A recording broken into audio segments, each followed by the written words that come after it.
The advice and opinions expressed by the host of Autism Live and her guests are meant solely as suggestion and should not be in any way construed as child-specific advice. The Center for Autism and Related Disorders advises working with a board-certified behavior analyst who has experience with autism before starting any intensive behavioral intervention. Any choices you make in determining your child's treatment are completely at your own discretion.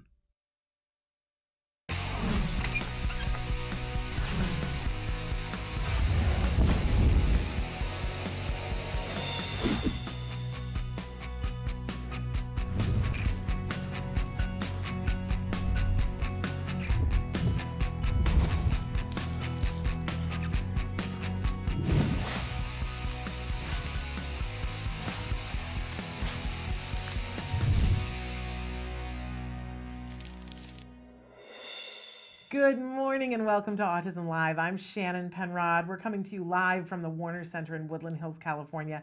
This is the home for Autism Live. It is also the home for the Center for Autism and Related Disorders, CARD, which I love to talk about because CARD is an amazing place.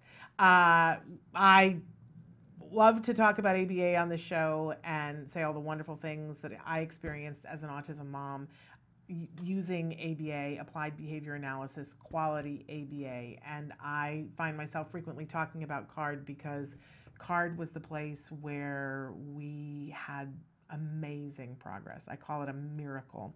And so I want to give a little disclaimer at the start of the show that I talk about CARD because I love it.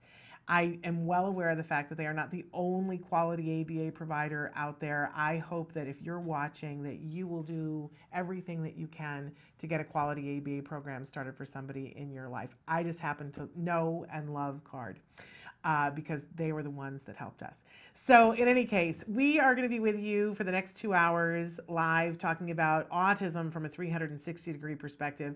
And normally at the start of the show on Wednesday, we welcome Dr. Doreen Granpichet, and she usually answers your questions. Unfortunately, she is called away this morning, so we're going to play an oldie but a goodie. But we're still going to be here live, so if you have questions, you can write in. I'll be monitoring on Facebook during the question phase. Then the second hour, we're back with Let's Talk Autism with Shannon and Nancy. Nancy Allspaw Jackson will be joining me. We will be live, and we have very special guests. Joey, I wanted to say Jeffrey, and I knew that wasn't right. Joey Fry and his mom, Carolyn Fry, talking about autism, and that's going to be a really wonderful conversation. Plus, we have a bunch of in the news for you that at least one story is making my head come off the top of my head and fly around the room. So you'll look forward to that, I know. But we really mean for this entire 2-hour period to be interactive. So Samantha is going to show you some of the different ways that you can participate, some of the different ways that you can talk with us. I'm going to remind you that our homepage is autism-live.com. When you go there, there's a lot of things to do. Click on the triangle on the computer screen to start playing the live show, or the most recently recorded live show. If you want to go back in time, you can go to any of our other sites or click on the memo tab. It looks like a little memo, and that will give you access to the 100 most recent recorded shows. You can fast forward, rewind through all of those right directly on our autism-live.com site. Now, also on that site is something we call the live feature. It's the series of white boxes that say your question. And if you will type there and hit enter, it shows up here on my screen. You and I can have a conversation, and you can have a conversation with our experts. You don't have to do anything else. You don't have to log in. There's no username. There's no password. You don't have to prove that you're a bot. You don't have to put in a credit card and then cancel it 14 days later. It's totally free. It's totally anonymous. I do suggest, because it's totally anonymous, really, sincerely, I don't get to know where you're writing in from or who you are. So do include where you are in the world in any transmission that you send to us that way, so that I have a feeling for what resources may be available to you. It helps me to know where to send the question to and how to answer the question. And if you do put personal information in, we won't show it with the rest of the world. So that's kind of how that works. Having said all of that, I really want you to be able to spend some time with Dr. Doreen Granpichet. So it's time for Ask Dr. Doreen.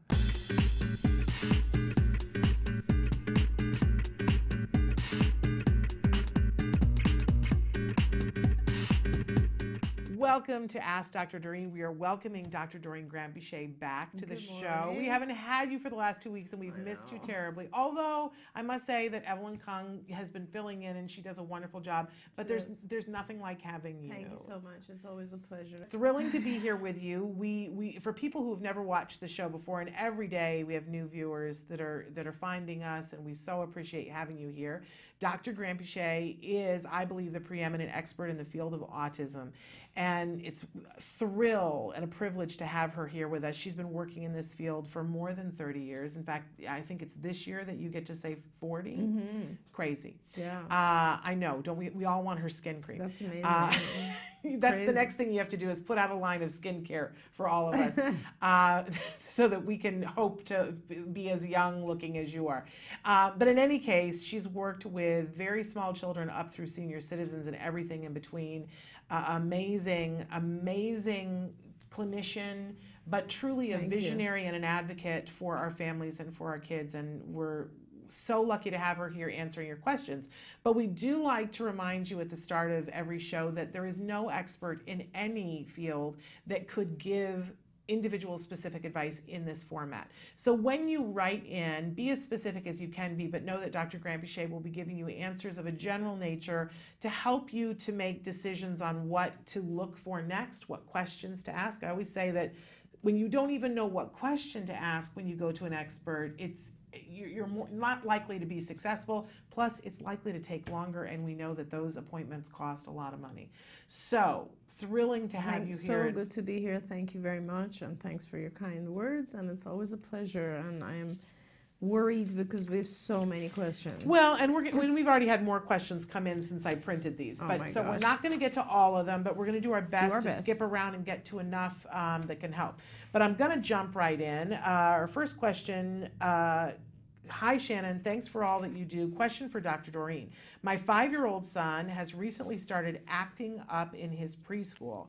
I'm not going to use name because I think this came into us on Facebook. He was diagnosed at 3 and has only gotten support through our intermediate unit. We are trying to get ABA, but it's been a challenge. So I'm on skills doing what I can do through there. We are in Pennsylvania and being told that there are plenty of forms of treatment for autism. David has become, I said the name anyway, but we don't know the last name, has become very angry. He has hit his teacher multiple times, and when he wants, he stands up and yells at her in her face. He is becoming very disruptive, and we just don't know why. He is verbal and reads, but I wonder if he really understands what we are saying to him as we try to correct his behavior. Help with 2 exclamation points. We've tried rewarding good behavior and encouraging when he is a good boy, but it's not working. And he just keeps getting worse every day. Thank you in advance for all that you do. Okay. So our kids, I don't know what intermediate unit is. It doesn't matter. You seriously need immediately, and I think no matter where you are, you need to ask for an IEP, and in the IEP, you need to ask them to do what's called a functional behavior assessment, FBA. What they do hopefully they will have a board-certified behavior analyst, BCBA, who works with the school or consults with the school at least, and can come in and conduct the FBA. Then if you're on skills, what I suggest that you do immediately is that you go on that portion of skills that's called CIFA. That's the Card Indirect Functional Assessment. When you go on there, you'll be asked a bunch of questions about these behaviors. And what it'll do is help you separate the behaviors so that you're looking at one behavior at a time. So like you mentioned a few things here, like yelling in her face, or becoming disruptive, or various other things. And the CIFA will help you kind of separate them out and do one at a time. But then more importantly, it's not about the topography or what the behavior actually is, but it's about the function. And function means the reason for the behavior. Everybody needs to really always remember that challenging behaviors like tantruming, yelling, hitting, aggression, running away, all that sort of stuff, they have nothing at all to do with the diagnosis of autism in terms of symptoms. They are not a symptom of autism. they're a symptom of being frustrated. So our kids, whether he can't understand or he can't communicate, or the environment is just not fair, so it's too hard for him, and he's not able to keep up, or he's not able to figure out why certain things are hard for him, or he can't keep up, whatever it is, or the teacher doesn't understand him, or he doesn't know how to interact with others, or it's frustrating because he can't express it, and he can't avoid it, and he can't get out of it, and he can't get the things he wants. So what he does is he yells and freaks out. Everyone does that. If you were placed in a class where they were teaching you Mandarin Chinese and you had no clue what's going on, you would probably end up doing the same thing after a little while. You'd get frustrated and you would be yelling at people, just trying to get them to comprehend your frustration. So this is not going to go away with positive reinforcement of times when he's not frustrated, because there are times when he's frustrated and somebody needs to figure that out.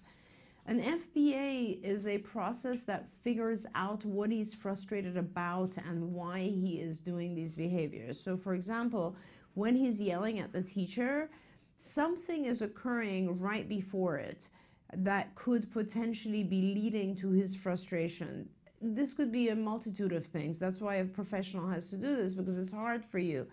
But start with the CIFA. If you answer the questions in the CIFA about that behavior, and the results give you an idea of, oh yeah, this is probably what's going on, then good, you have the function. Once you have the function, the CIFA actually takes you to the BIP builder, the behavior intervention plan builder, and it tells you how to handle that behavior.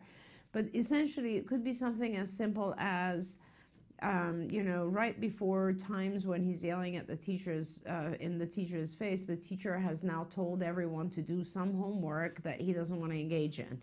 Or it's very noisy and that is the time, or that's provoking this. Or he wants to go out and play and he doesn't understand that it's not recess yet. Or, a million things. It could be a million things.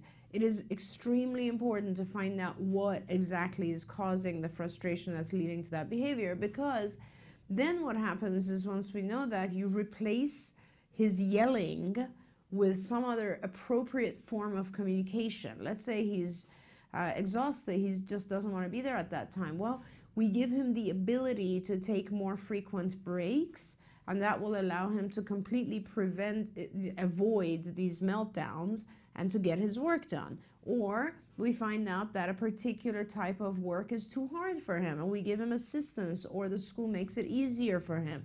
Whatever it is, we need to make it easier, more fair, and then more reinforcing. Right now, something in his environment is not fair. It's not working for him, and we have to figure out what that is.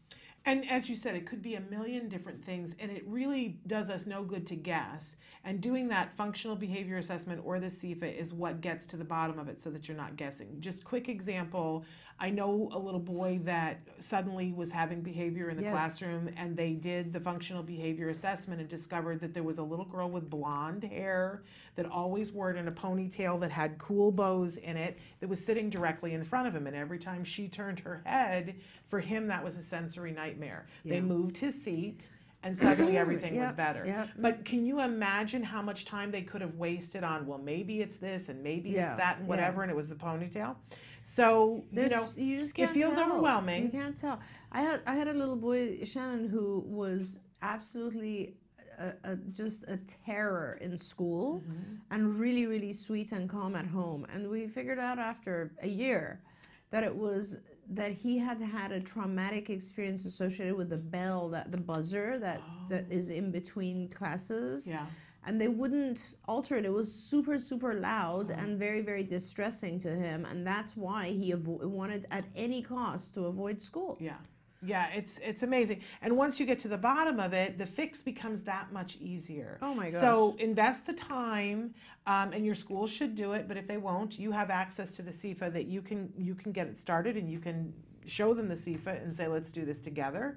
But you'll see, if you get the right function, then you'll be able to get the right behavior intervention, and it cleans up very quickly, and then he is a happier person. Right. And then he will learn more. It really is a worthwhile thing. So good luck to you. I know it feels hard when these things happen, but when you do the right thing, then it will teach the school, oh, see, we can intervene, and actually things get better all the way around if you will do these steps that Dr. Grampiche was outlining.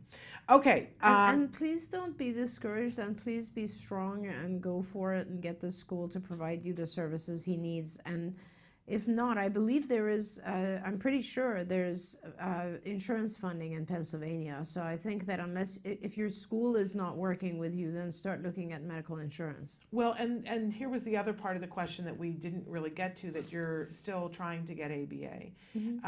And I can't say enough about that, how amazing that would be for you to have that at home to help you to be able to do. Keep fighting for it. Yeah. And I love that they're telling you that there are lots of different interventions for ABA, and that's really true. For autism. I'm sorry. Interventions for ABA, no. Interventions for autism. And that's a very true thing, and there are a lot of things that work well in combination with ABA, but the base that you gotta have is ABA. Absolutely. So get yourself, but not just any ABA, you gotta have good quality ABA. So I hope and pray that that's what comes for you. And if you want some help figuring that out, please write separately to me, and we'll see if we can't connect you with some people on the ground there who have figured it out, because I guarantee you there are people, and help you to get the best information that you can to make that happen. We're going to take a short break, and then when we come back, we're going to talk a little bit about a 13-year-old. So stick with us.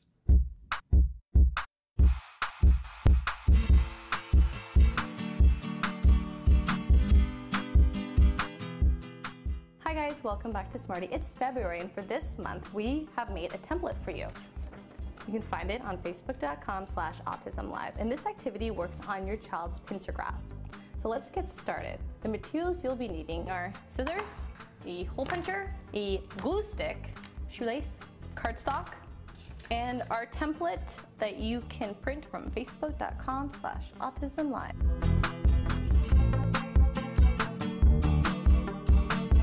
First, I'm going to take my template and glue it to cardstock.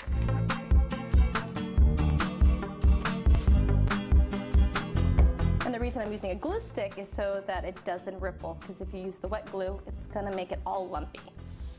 Once I have my template glued to my cardstock, I'm going to take my scissors and cut out the heart. Now that I have my heart cut out, I'm going to cut out the holes with the hole puncher. This is where your child's going to take their shoelace and start threading through it. Now that I've put all the hole punches through the template, now I'm going to get my kiddo to come over and take the shoelace and start sewing the outside of the heart. Shoelaces are great because they have the tip already, making it easier for the child to thread it through the holes, and they come in great different colors and patterns. As you can see, we found some really festive hearts. Here's my completed Valentine. Now it makes sense, right? I love you so very much. As you can see, the child has a lot of opportunity to work on their pincer grasp and find mold as they sew around the heart.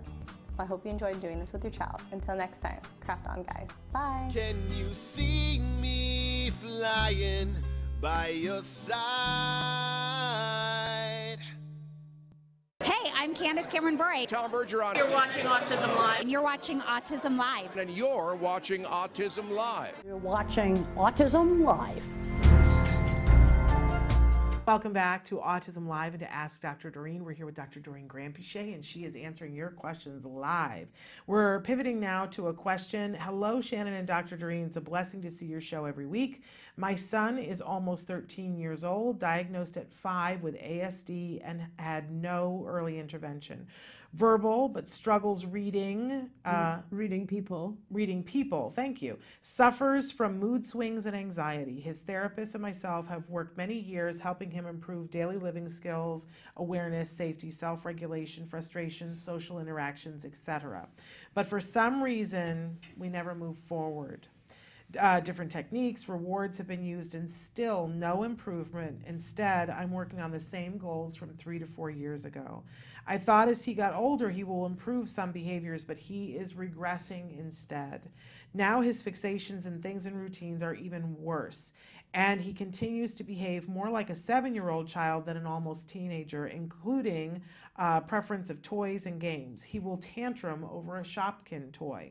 Executive functions haven't improved at school either. He is in an ICT classroom and school is no help.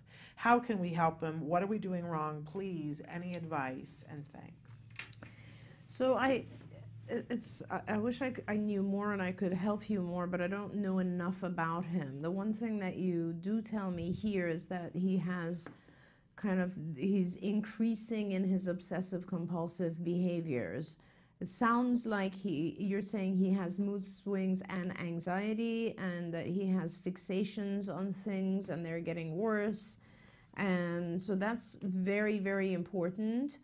And I want to talk to you about that. It also sounds like you're doing some pretty high-level work with him, because not a lot of behavior analysts work on things like self-regulation, frustrations, and all that sort of stuff. I'm not sure how they're doing that.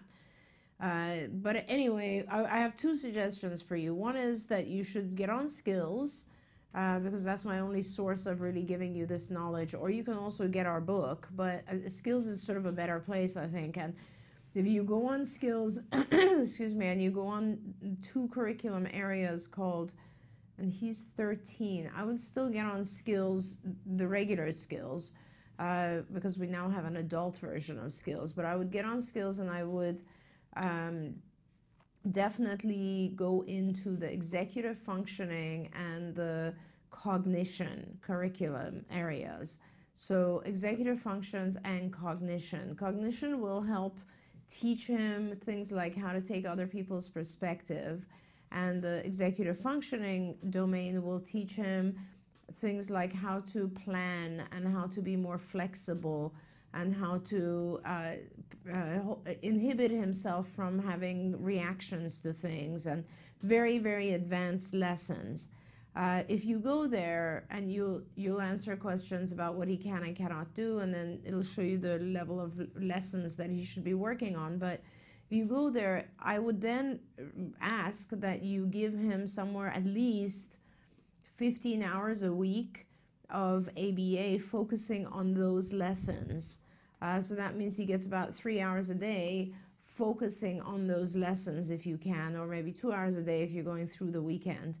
And that's very important because it will really help him in regards to how he sees the world and how he thinks of things. Now, everything points to the fact that he has a heightened level of anxiety, and that is not uncommon. First of all, a lot of our kids or adolescents start to experience a lot of anxiety because they are very aware of their own shortcomings. They struggle very much to fit in. They struggle to understand things, and it just becomes really hard for them.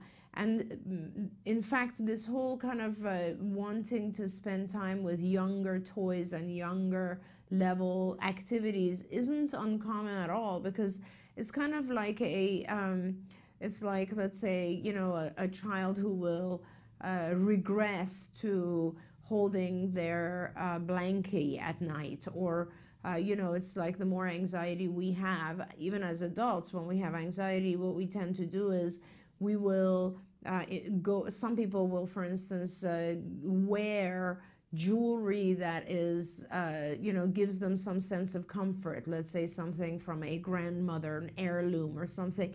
These are things we do because we feel unsafe, we feel scared, anxious, and so there's things we do in order to make ourselves feel less anxious. Some of them are superstitious things, some of them are playing with things from our childhood, whatever it is, but it's comfort.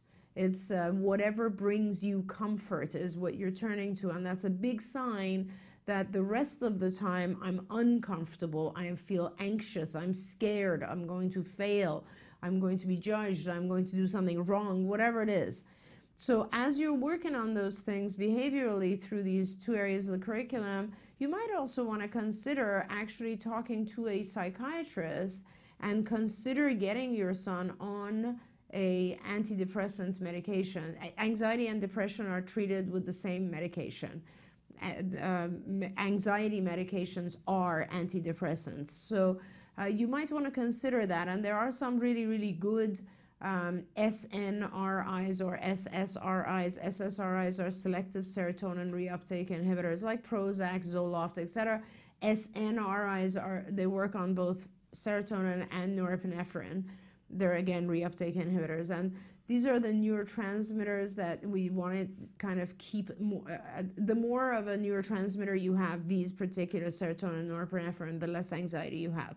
So what happens with these medications is not bringing something foreign to your body. What it does is it just allows the serotonin or norepinephrine to stay in the synapse so that your nerves can take up more. They can benefit more from these neurotransmitters, and that helps our kids tremendously. You can go with very low doses. This is not something to be afraid of, and a psychiatrist would give you a lot more guidance on this. I recommend it. Sometimes with our children, I see massive changes with these medications, and it's not something that you actually see very overtly. It's not visible at all. It's really not something that changes the person's personality or something. It just makes them a little bit less fixated on things having to be a certain way, and they feel just a little bit kind of more social, more happy, more comfortable in their own skin. So please also talk to a good psychiatrist and discuss that. Because I would imagine it's really hard to learn anything new while you're in debilitating anxiety. 100%. I mean, that's another side of it. But forget about learning. Like, nobody wants their child to be, the teenage years are hard enough, right? Yeah. I mean, I remember 13. 13 is a tough time. But to actually be in a place where you are just constantly not feeling comfortable in your own skin, who wants that, right? Yeah. I mean, no, and there's nothing you can do. Don't even worry about learning. There's nothing you can do. This individual is unhappy on a daily basis. They're anxious on a daily basis. You must make them more comfortable. And obviously with our kids, there's just so much we have to force them through, right? Our kids have to go through school. They have to make friends. They have to dress well. They have to do this. They have to eat well. There's like a million things, right? And the reality is it's pretty stressful. Yeah. So this is not an uncommon thing. It is so many teenagers right now are struggling. When you think, I mean, and this is another way to look at it, honestly, when we have stress and anxiety, we turn to solutions, right? So sometimes it's long-term solutions or long-term, let's say, reinforcers. Like when you have anxiety, you need more reinforcement to balance things out, right? So sometimes people will turn to healthy reinforcers, others will turn to unhealthy reinforcers. So someone might, for instance, play with a toy. That's not a big deal. It's better than teenagers who will turn to drugs or alcohol. That is why they turn to drugs or alcohol, because they're trying to escape how they feel in normal life. Well, that brings up a good point. I know a lot of parents get really concerned if their children aren't playing with age-appropriate toys. Right. And at the end of the day, I completely understand it, but it isn't the worst thing. No, absolutely. I mean, it really, who determines, it's just like anything else, that if something is age appropriate or isn't. My 22-year-old still has the stuffed animal I bought for her when she was 4. So what? She's already, like, who cares? There are certain things in society and the environment that we do that give us a sense of comfort, and there's absolutely nothing to worry about there. And there are a lot of people, quite frankly, because one of the big things we're talking about this week is jobs and employment and how important that is. If you look at a lot of people at the very top of their game, a lot of people are doing things that they had an obsession with when they were a child. They just morphed it into something else. And not all of them morphed it that much. I mean, I've seen, I don't know anybody personally, but I've seen reports on television of these grown men that are in their 60s that have an entire room of their house taken up with a train set. Oh, yeah. And that is their thing. You know, and it has been they have the same cars that they're playing with from when they were 5 years old. Right. And they've turned it into a business in Right. some cases. Some of them do go and work another job, but this is what they come home and do, and that's their every waking hour. And they're not on the spectrum, and nobody's pointing at them. Right. I would say that it takes the right people in their lives to understand and support the obsession, but that's not a bad thing either. I'll give you another perspective on this, Shannon. So for some reason, society thinks that having a massive train set is not okay, but it is okay to have 100 computer games. Your and my sons both are gamers, right? So when did it become okay for grown men to be gamers? But it did. It did. Yeah. So as long as, and that's exactly what that is, right? I mean, like my son, in between college courses, he's on there and he's playing with people who are adults in other parts of the world, right? Right. So at some point, gaming itself it's a child activity that became very appropriate for adults. So it's it's all based on societal norms. Yeah. So you know what? If I want to go home and play with my puzzles, it's nobody's business. That it's calming to me and so on. It does. What I understand here is that for this parent, I think it's concerning because, well, it could be two things. One is that, you know, obviously we want our kids to play with other kids of the same age, and other kids of the same age are probably not interested in those toys. That I get. Yeah. But so that's a very valid concern, and you know, we understand that completely, and you want to be able to urge him to do other things and be flexible and so on and so forth. I get all that. But I mean, realistically, one thing I want to like always caution our parents, because when we are in the midst of raising our children, we often forget what happens is that we let, I guess, not just society, but life as a whole produce a series of expectations that we want from our children. And then it becomes almost like, well, why? Then it becomes almost kind of a list of all the things that you, my child, are not doing that society expects you to do. And before you know it, it becomes overwhelming, because then you're like, just you feel bad about what your child is not able to do, and you just feel horrible about the whole thing. And the child feels it, obviously, because you're constantly like putting pressure on the child. But if you step back for a moment and remove all the societal norms, right? My child, forget about all the my child doesn't do things, and just think about all the things my child does do, and don't fit them into anything. Just these are the things my child does. To school, he plays with these toys.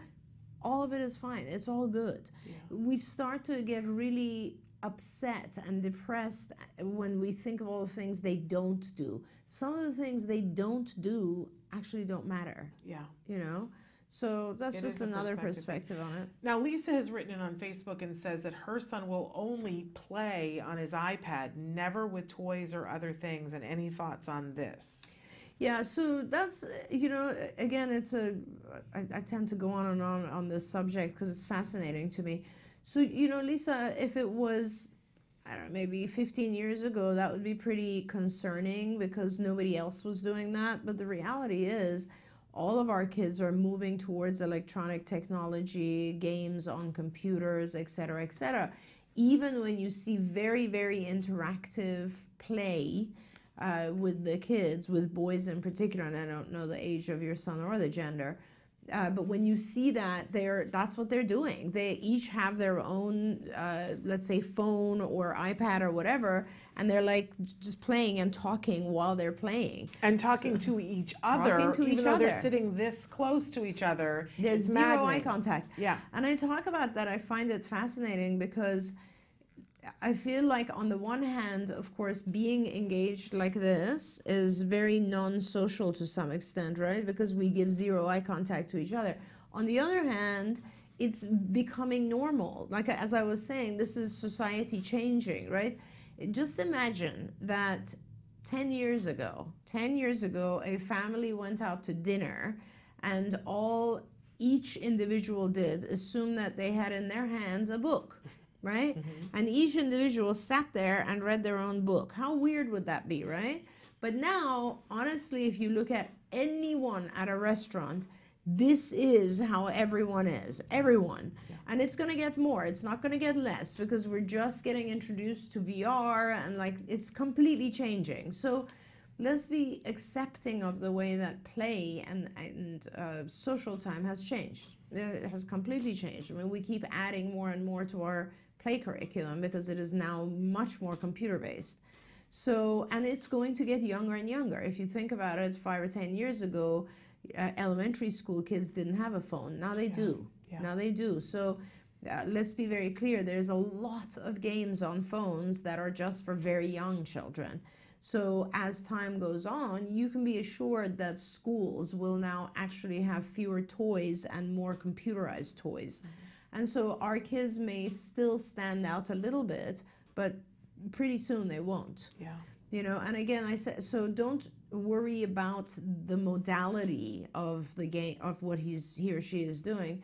Just look at and see if he or she has friends. And the only reason that we want to make sure he or she has friends, again, it's not about society norms, but it's about the fact that friends are one of the sources of reinforcers that we have. So realistically, if your child has friends who are interacting, then you have nothing to worry about. Okay. But if they don't, then that's what to work on. Then what you could do, for instance, is actually see if your child wants to sign up for, let's say, a gaming club or a robotics team or something that has kids who are doing the same thing and they're all interested in the same thing. Our public library has a Minecraft club that meets twice a week, and it's free. And the kids all go in, and there's a computer room, and they sit together and they work on a mission together. It's fabulous. The other thing, next week on the show, we're having Stuart Duncan on the show. He's the autism dad that created Autcraft, which is a Minecraft server that is just for kids on the autism spectrum. They get monitored, and if you sign up as the parent, they'll let you know if your child is doing something that you need to work on, and they'll give you praise when they're doing something good. So he's on the show a week from tomorrow. So, very nice. You know, it's a very interesting world we live in. We're going to take a break, and when we come back, we've got a question from a 2nd grade teacher about a student who is eloping. So stick with us.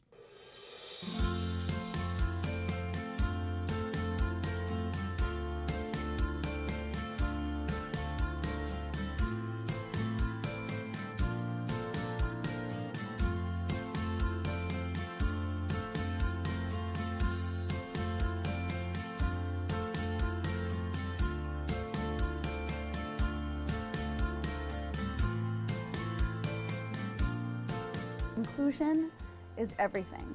Feeling like we have a place where we belong, and when I say we, I'm first and foremost a mother of a child on the spectrum and gym owner and now founder of carrying this to families who need it as well. My son is extremely hyperactive. Getting him to calm down is a very difficult task. So the idea of Rock the Spectrum Gym, where he could just go and run and play and do all these fun things without any kind of worries and just go, go, go and bring down that energy, it helps us so much at home. You know, in the home or at school, it's not acceptable, but this is the one place it is acceptable for the child to kind of be themselves and get it all out there and just really just be themselves. It's an amazing place where my son could go and be himself. You get to meet other parents who are in the same journey as you are. I think the most popular aspect of it is how they include all children of all types, not just only learning disabled, lower functioning, moderate functioning, high functioning, and non-disabled.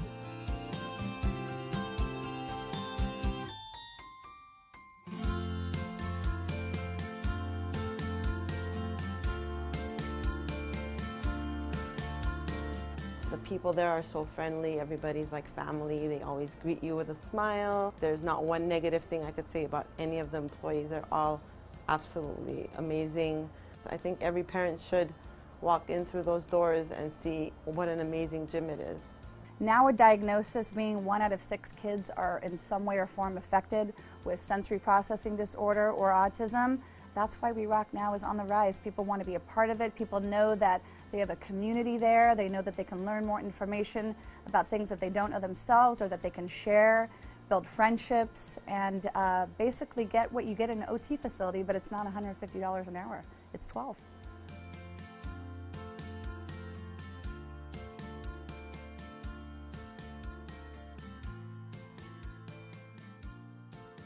Welcome back to Autism Live and to Ask Dr. Doreen. Dr. Doreen Graham-Pichet is here with us answering your questions in real time.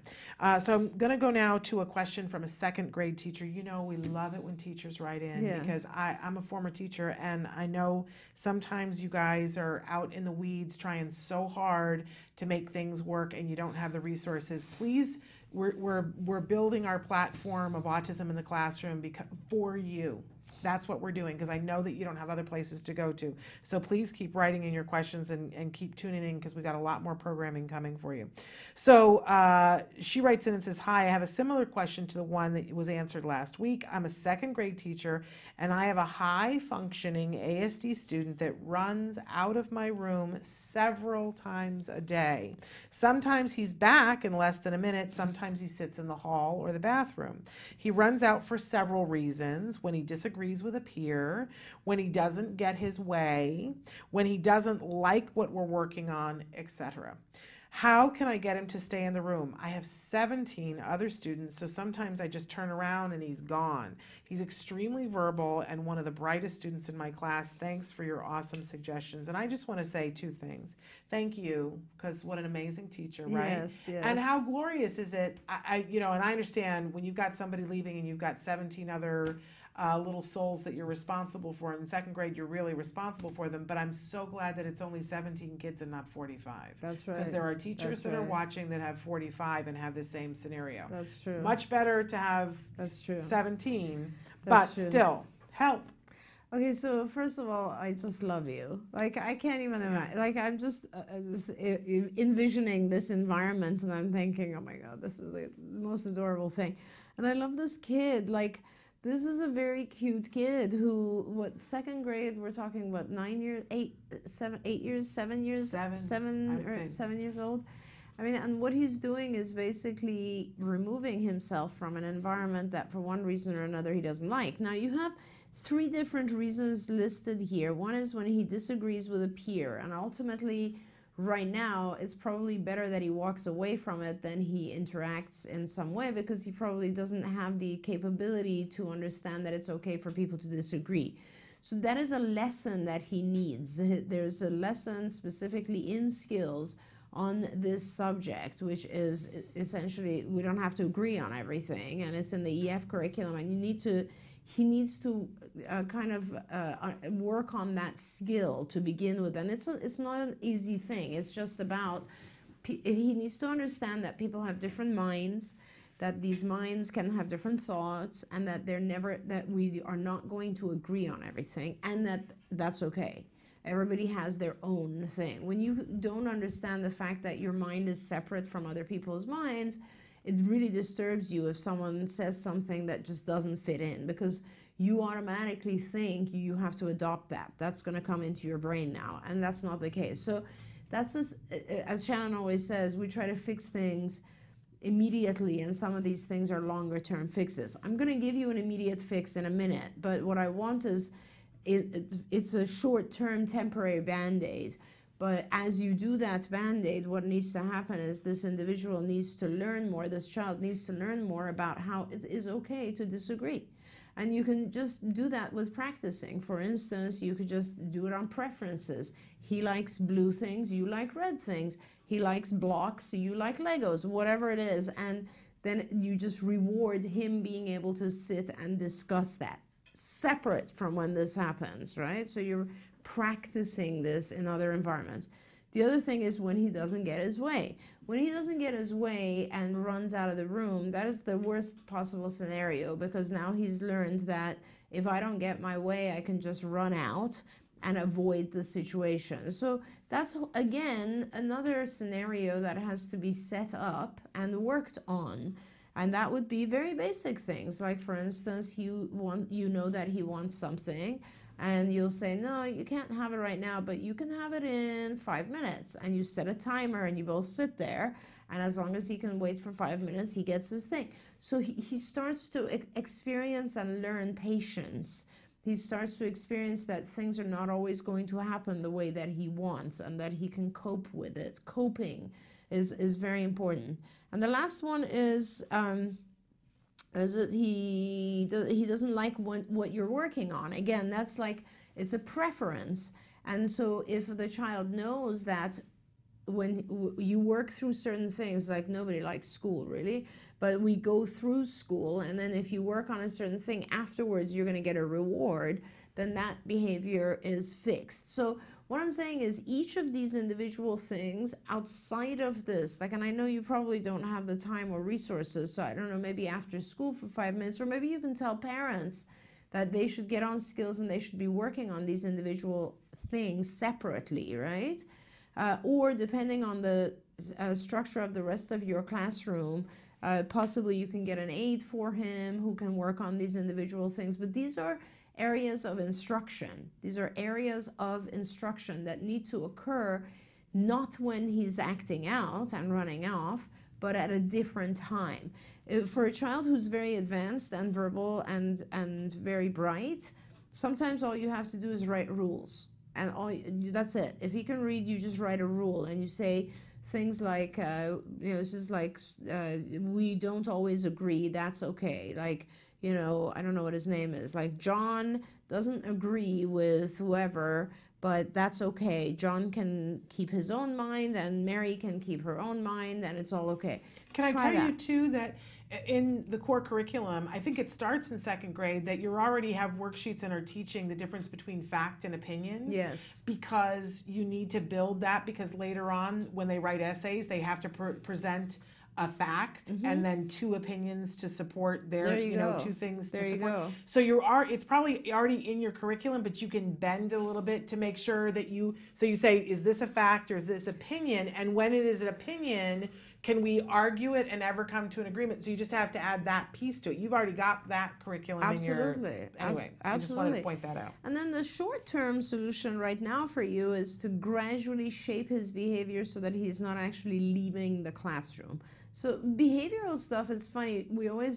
So what I just gave you, all the lessons are all more cognitive and things that we want to change and things that we want to teach. Behavioral stuff is much simpler. We complicate it in our heads. If you just think about it, the act of what he's doing is he's walking out of the classroom. All you really want to do is prevent him from walking out of the classroom. So the way to do that is you can start with something very simple. I would do is just get his parents or someone to purchase for him some noise reduction headphones. When he's annoyed, when he's disagreeing, when he wants to escape, teach him to put the headphones on. That's it. Instead of running out, he puts the headphones on for 5 minutes. It's much more acceptable. Nobody's going to freak out. He's safe. He's not running out, but he is able to avoid the environment. As long as he does that, and he will probably do that, because as long as you have... A lot of times, what do we do? What do we do? Think about it. What do we do when we're overly frustrated or anxious or angry? I will often put on headphones and listen to music, right? Give him the ability to do that in the classroom, and it'll be 5 minutes. And before you know it, it'll actually, once he has these skills, he won't have the need to do that anymore. But I don't see it as a bad thing, because he's regulating himself instead of lashing out. Look at it that way. A lot of people get very frustrated, and instead of walking away, they'll hit, they'll aggress, they'll throw something, they'll lash out. Yeah. So he's better than that. He's walking away, and then he's coming back. He's calming down. Give him a different way to calm down. Okay. And that's it. I love it. I absolutely love it. And then would you do me a favor, and would you write back to us and let us know how that works out for you? I'm going to take a short break, and then we're going to come back. We just had a question come in on Facebook about a child in 3rd grade. So stick with us.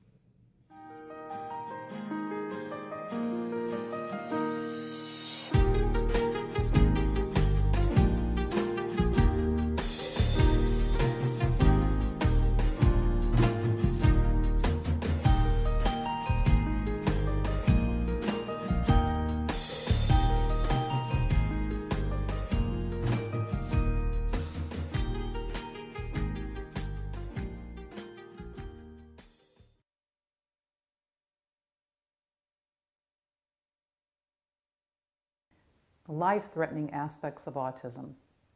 Unfortunately, autism can be a life-threatening condition. There are things that are associated with it that parents need to know about. First of all, there's the risk of seizure. It's heightened in people with autism. There's also the risk of what they call elopement, which means basically running away. Elopement can lead to things like exposure, drowning if they get near bodies of water, and maybe being hit by cars. Being hit by cars is certainly something that seems to be emerging as a problem in people with autism. So what do? We have to take certain steps to keep them safe to start. That means at home. Let's look around the home first. Where are your points of entry? Barriers, doors, windows, access to bodies of water, gates, fences. You have to look at school, because people with autism can sometimes elope from school or things like that, daycare. So you have to make sure that it is written into their plan, wherever they are, that people are going to be responsible.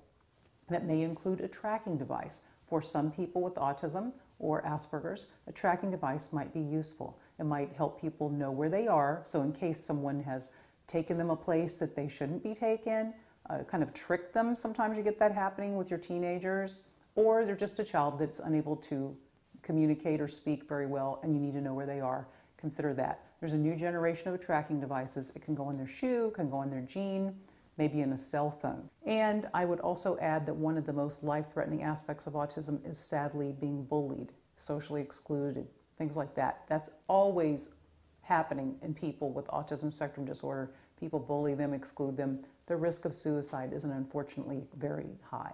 So do not be afraid to probe, ask uncomfortable questions, see what's happening. Even if they don't tell you, you need to ask other people at school what they know, what they've seen. Even though it's an uncomfortable thing, we do need to be aware that this is a very dangerous situation at times. Be very, very vigilant. Stay upbeat, be positive, and realize no one person and no one family can keep a child with autism safe all by themselves.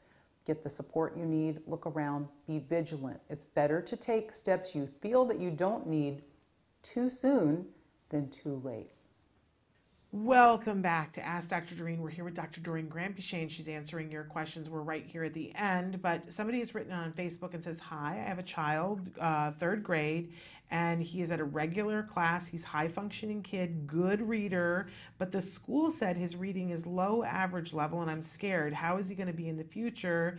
Is he going to be able to pass to grade 4? And a lot of times we have parents writing in about the fact that reading comprehension when tested is not at the score that it needs to be. How can we help these kids? Yeah, reading comprehension is very difficult for our kids. It is. And so we have a whole section on reading comprehension in our skills curriculum, and it's a big deal. Let's not worry right now, but let's just get him some help. Like what you should be doing is you should get a therapist or a tutor who can actually give him techniques which have to do with how, and you would be astonished how much this kind of stuff helps at an early age, like right now, where you learn techniques like how to take a whole page, break it into paragraphs, how to take a paragraph, break it down and identify the introductory sentence and the supporting sentences. I swear to you, if you teach him some of the rules around writing, it will significantly help his reading comprehension. And that's what you need to do. And some of it is also for some of our kids, I just don't know your child well enough, but some of our kids also have an issue just because when it's a large paragraph, there's too much information on there. So it can also be a visual issue, so perception. Of like, there's just too many words and they're all floating around and it makes no sense to me, which helps the kids take notes on the side. That again goes back to breaking down the paragraph, taking notes on the side, summarizing. These are skills that help. Another issue that it becomes is just memory. Sometimes when you go and a child reads a whole thing, they forget the core parts because they're so focused on the reading that they're not really paying attention to the meaning, the semantics. So it helps those children to read one sentence and write in their own words what they read. Read another sentence, write what they read.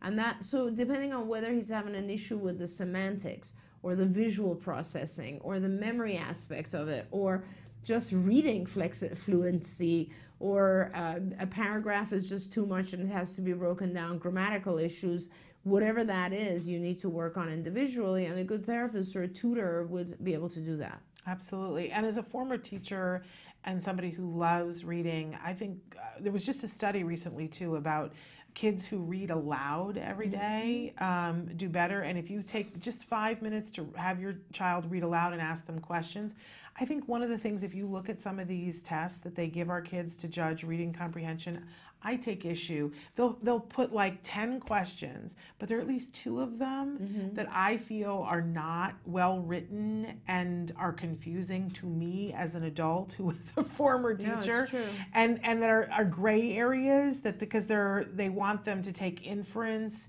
and jump to a conclusion. And you know, I used to teach test taking, and you know, you narrow down, like you can rule out 2 of the questions, but there are 2, and it really could be either way. And if your kid gets both of those wrong, both of those questions that could go either way, then they're going to get marked down in reading comprehension. So I would suggest you take the school's testing with a little bit of grain of salt, but don't let it go. Absolutely. And have them read aloud and ask them questions like, what do you think is going to happen next? Yeah, honestly, why do you think they did that? You're so right, Shannon. It has a lot to do with if you can spend the time with your child yourself. And Shannon is absolutely right. If you can make reading fun, that goes a long way. And if that involves sitting with your child, and as Shannon said, you can read 1 paragraph and discuss it. They read 1 paragraph and then you discuss it. You read 1, he reads 1. And that makes a huge difference in in the child not finding reading aversive. Yeah. And even, you know, this last summer, my son and I did a lot of traveling, and I was looking at all the recommended reading lists for high school students, and I knew, like, we just don't have time for him to get all that done. So we started getting books on tape to listen to in the car. Now, we haven't been very good about it the last 2 months, but one of the books we listened to on tape this summer was The Martian Chronicles. And he got so into it. But when we were all the way, right? When we were all the way done, and we were talking about it, and you know, and sometimes it's like pulling teeth, right? But I was asking him questions about things, and at a certain point, we talked about this when we got to Santa Fe, New Mexico with the parents, because we were so blown away. I said to him, what do you think this was about? What do you think the theme of the Martian Chronicles? And he kind of mumbled, and I thought, oh, he didn't get it. And I said, but I didn't really hear what you said. He said, no, it was stupid. I don't want to say, right? And I said, no, tell me. And he said, well, if you think about it, it was kind of the 7 deadly sins. Oh my God. And I almost wrecked the car because I was like, wait. And my head was going through the Martian Chronicles, and I was like, oh, wow. I didn't get that from it. And he did. Yeah. So it's kind of amazing. But I've been told before that his reading comprehension is not at grade level. And I don't think that there's another freshman in his high school that would have put that together. Yeah. So keep on plugging, but take it with a grain of salt, because sometimes they see something that we can't see. Yeah. And the testing isn't going to show that, unfortunately. Yeah. Anyway, okay, moving on to the next question. Hello, I have a 10-year-old with ASD and ADHD. I took him off meds, and now his behavior is really challenging, and school is struggling to keep him safe. I really don't want to put him back on the medication, but he's not learning anything and getting into trouble. What are my options? So, I mean, can I just throw this question back at you and say, why don't you want to have him on meds? Because realistically, I know a few people with ADHD, and it is very, very hard for them to pay attention to all the stimuli in our environment and learn from everything around them, because they are just functioning at a different speed. And that's just as simple as that. When you're running around and functioning at a different speed, it is very hard to take in. It's almost like for them, it's watching a slow motion movie around them all the time. And so they get frustrated with it. It's the same thing with people who have bipolar. I think that if he was doing well on medication, you're very lucky. Because most of the time, people with ADHD just have a very hard time finding the right meds, finding the right dose, and finding a medication that doesn't wear off. So, I'll throw that question back and say, if he was doing well, I recommend that you would consider going back on the medication. You have too many issues here to deal with. When you have ASD and ADHD, often, and this is a behaviorist and a psychologist telling you this, most of the research, not just with ADHD or ASD, but with every mental and developmental and learning disorder, science usually shows that a combination of behavioral or cognitive therapies and some medical or dietary interventions together often have better effect than one or the other. So I don't think it is one or the other. I think you just find what works for him best.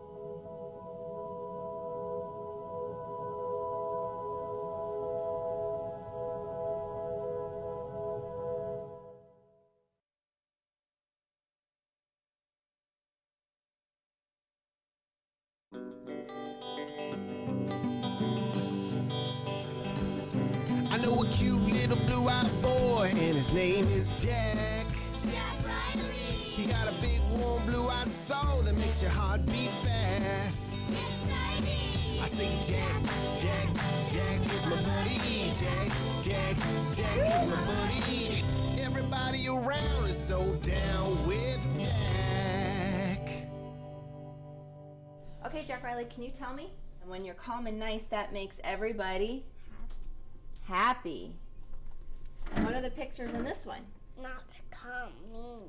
Mean. And when you're not calm and you're mean, that makes everybody sad. And when you're calm and nice to Lainey, you get to have special stickers put on your day.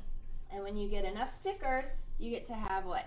Cereal bar. So with a lot of our kids, sometimes they have trouble dealing with certain situations or changes. Diana wanted us to do is write a social story about being nice to Lainey, things you can do with Lainey Grace besides push her. The results of it is he's happy, Lainey Grace is happy, mom and dad are happy, therefore making him happy.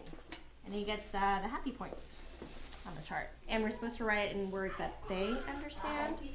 So it's pretty much we're going to be writing it together. And made a sticker to play. What should our story be called, Jack Riley? Should it be called Being Nice to Lainey Grace? Yeah, that's the one you picked. Or should it be called Lainey Grace, My Little Sister? What should it be called? Lainey Grace and My Little Sister. Okay, that's a good one. All right. What about your little sister? Do you love Lainey? Yeah. Okay. When she cries, how does that make you feel? Sad. Makes you feel sad. What are things you can do to make Lainey happy again? Kiss her. Kiss her? Okay. That's a good one. So when Lainey cries, it makes me sad.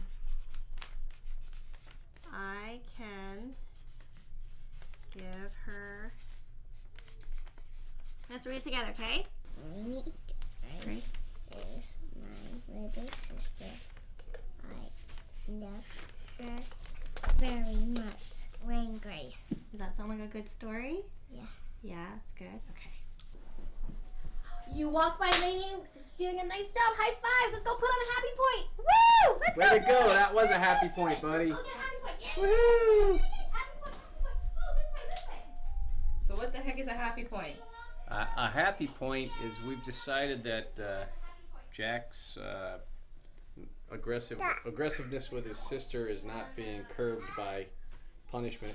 So we decided to really try to catch him being good, and that is where the happy point derives from. Good point here. Good example. Good being nice.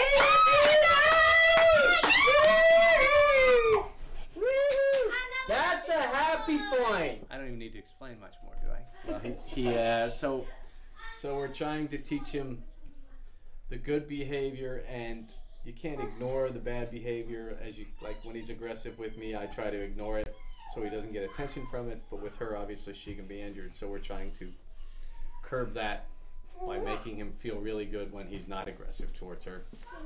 And I think we're having a little success, and I think we need patience because it's going to be gradual. But you just saw a good example of what we're hoping will happen more, and then eventually less. So he earned his cereal bar. He earned a cereal bar! Good God! Can I leave now? I gotta get my son a cereal bar. Okay.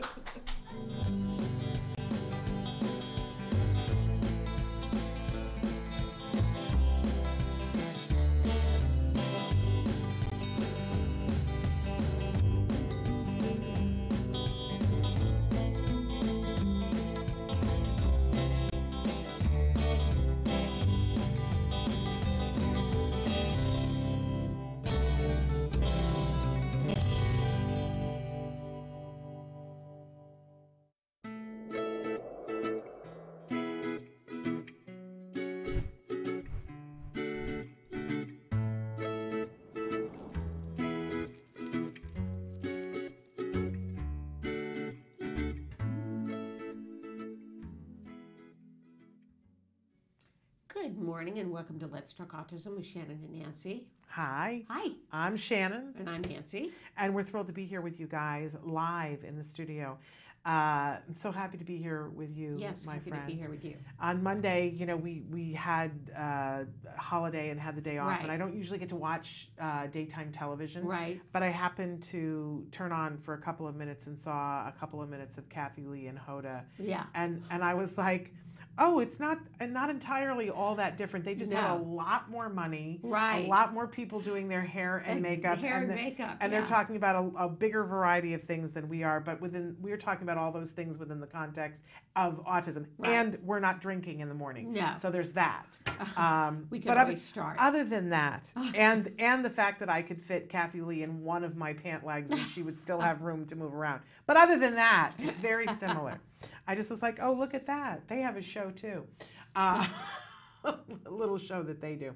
Anyway, we got a big show here today. Yeah, we have a lot of good in the news stories too. Yes, I tried to make a couple that weren't. Last week they were all bad. It was the all bad all the time. We were hiding sharp implements from ourselves. So there's a couple of good stories in there mixed in with some right? And then some great guests that we have, Caroline and Joey Fry from Autism. I can't wait to talk to them. Joey's a great artist, and we're going to hear about his... And he's making it work. Yeah, he's making it work. Making it work, and we love that. So, but shall we jump in here with some in the news? Yeah, this was an interesting thing that you brought to my attention in Ask Amy, right? Dear Amy. Yeah, well, we're both at an age where we, what was the big one? Abby, right? Dear Abby, and Ann Landers. Right. But now they are long since retired in many ways. But so now apparently there's Dear Amy. Right. I did not know. Had you ever read Dear Amy before? I had read Dear Amy before. Okay, I must have missed Dear Amy. But there's Amy. And somebody wrote in a question that was very interesting to me and I think topical for a lot of people, writing in and asking if what she should do, that this person has a 36-year-old brother that she suspects maybe now after reading some things perhaps is on the spectrum. Right. And what do you do? Right. What do you do when that happens? And she goes through a bunch of different symptoms that she thinks that her brother has always been a little bit aloof, hardly makes eye contact, talks in monotone, rarely smiles, and always seems uncomfortable. But has a job, and owns his own condo and all of these things. But I thought it was interesting because I think a lot of us are somewhere in the autism community are met with a moment when we have a friend that we see the friend's child, maybe some warning bells go off for us. Or now that our kid has been diagnosed with autism, we look and see someone in our family that we go, is that maybe possibly what's going on? I know that I experienced that after all these years. A couple of years ago, I went, there's a person in my family that I thought perhaps could be on the spectrum. Especially after, I will be honest with you, after meeting adults on the show and interviewing them that weren't diagnosed until they were in their 30s. And hearing why they went for the diagnosis, I started going, oh my goodness, I have someone in my family that I care deeply about that I wonder if this would answer some questions. So what do you do? What do you do when that happens? What's the polite thing to do? Are you just a pain in the rump if you say something? And I thought her answer was interesting. What did you think of her answer? I liked her answer. Should we go ahead and read it? Sure. She says, I can't definitively identify or diagnose autism spectrum disorder in this context or any other, but based on what you describe, it does sound as if your brother might be on the spectrum. Identifying his tendencies and behavior and assigning a name to it might provide you with some insight and hopefully understanding and additional compassion towards your brother, who seems to do well despite his challenges. She then goes on to advise her to explore her theory by reading up on Asperger's and ASD. And then if she chooses to share with the brother, make sure you do so with an open mind and heart. Don't present the information to him as, now I know what's wrong with you. Say, this material helped give me insight and I thought you'd be interested too. He may not be interested in pursuing this, but knowing more could help you understand his particular gifts, tendencies, and challenges. I mean, I think for an adult, I think that's great advice. I do too. That that really, if it's you wondering about someone in your life, that you do the reading, and that hopefully it will help you to be more compassionate and understanding, and maybe a little bit more patient and a little bit more flexible yourself. And that if you decide to go to the person, to not paint it in a negative light, because there's no need to do that, and to not diagnose them, because none of us have the credentials to do that, but to say, I found this interesting, I thought you might find this interesting too. Yeah, I love that. Now, when it's a child, I think it's entirely different. And you know, I know for me, if I see and suspect that someone that in my field of vision, that I'm having a conversation with, I don't walk up to total strangers, although I want to. Just the other day, I wanted to. That I saw a kid that was going like this, and he was humming and turning around in a circle, and I saw a dad like kind of being rough with him and going, stop that, and use some words and I wanted to go up and go, you know, honestly, I did not, I refrained, but I wish now I had, I'll be honest with you. But I believe that it's important that we go up and say, I know you probably don't want to hear this, but I wish somebody had said this to me, and you know, you should look into this and this and ask these questions. How do you feel about it? I feel that it's important to express concerns. I recently had a situation where somebody very close to me has a child that is displaying signs and has only been diagnosed with a speech disorder. And I had concerns that it might be ASD. And I spoke to another family member, their grandmother. So it would be her daughter that she needs to speak to. And she did tell me her daughter's very sensitive about it. Well, who wouldn't be? We remember, we were. We absolutely were. But we also, both of us, lost time. And I don't want anybody else to lose time. Exactly. And I often will apologize to people and say, forgive me. I'm going to say some things and I'm going to be blunt because I lost time. And once, years ago, after my son had been diagnosed, somebody asked me, they said, my child was just diagnosed, what should I do? And I said, well, you know, you might want to consider doing ABA. Well, you might want to consider this, and you should consider a 40-hour program. But I said it as if it was a choice. And I was so proud of myself. I was like, I have given her all the information, but not really in the right context. And 2 years later, she came up to me and was so mad at me. Really? And pointing her finger in my face and said, how dare you even look at me? You cost me time. You knew what I needed, and you didn't tell me. You knew better. You knew that I needed to do this like it was the most important thing, and you did not say to me, act like your house is on fire and do everything right now. And she was absolutely right, and I apologize. She still doesn't want anything to do with me, and I don't blame her for that. But now I tell people that story, and I say, I'm so sorry. I've pledged that I will never have a parent tell me again that I didn't tell them. It's on you what you want to do with it. But I'm going to give you the information right now, and I'm going to tell you how important it is, and then what you do with it is up to you. But I need to have a clear conscience when I leave this conversation. So it's hard, and people don't like you. I didn't like the person who told me. When somebody finally said something to you, were you just, because it took you a long time to get somebody to be honest, were you just grateful at that point? No, or I wasn't. Ticked? I was ticked off. Yeah. And then later I was grateful to them. Of course, I was too. But it's hard to hear. Very hard. And it feels like people are judging you and your kid.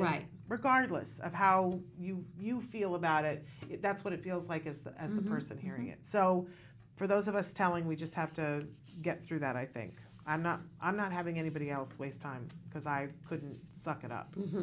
Be mad at me. Right?